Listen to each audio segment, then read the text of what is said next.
3 araw na plenary sessions na lang mayroon ng Kamara bago ang December holiday break sa December 21.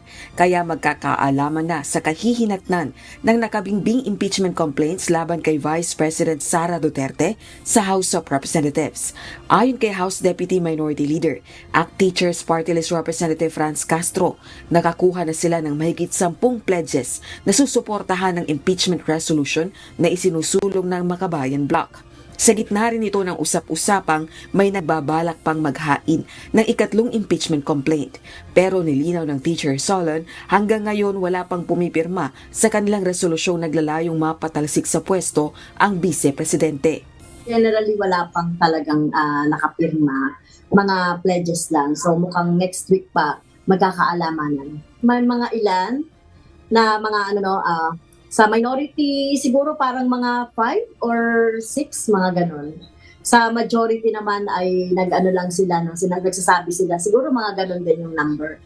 Itinanggi naman ni House Quadruple Committee Overall Chairperson, Representative Robert Ace Barbers, na naghihintay sila ng kumpas ni Speaker Martin Romualdez kaugnay ng impeachment issue. Isang senior member ng Nationalista Party, si Congressman Barbers. Ako personally, my opinion, this is a conscience kumbaga if ever you will take a position dapat pag-aralan mo, dapat sarili mong conviction, sarili mong opinion dun sa usapin, dun sa issue, di ba? Wag nang lumabas dun sa issue. Naniniwala rin itong kukulangin na ng oras ang impeachment proceedings lalo na't malapit-lapit na rin ang midterm elections.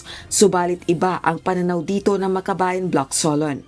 Kapag kasi nag-decide na yung mga parties nila na na i-go itong impeachment complaint, mabilis naman ito kahit na after Christmas, kung magkakaroon ng mga special session kahit na during recess, ay magagawa naman yan. Kung mapagkaisahan, kasi naantay na lang talaga nila siguro yung decision din ng majority. So kung oras at oras, so tingin ko meron namang oras. Kasalukuyan pang nakabinbin sa tanggapan ni House Secretary General Reginald Velasco ang 2 impeachment complaints na inihain laban kay VP Duterte. Batay sa House official, naghihintay pa ito sa panibagong impeachment complaint na ihahain sa susunod na linggo. Ilang kongresista rin umano ang nag-request na bigyan sila ng oras na mapag-aralan ang unang 2 inihaing reklamo para sa posibleng endorsement. Rosa Licoz, UNTV News and Rescue. Diyos ang aming sandigan, serbisyo publiko ang aming pinahahalagahan.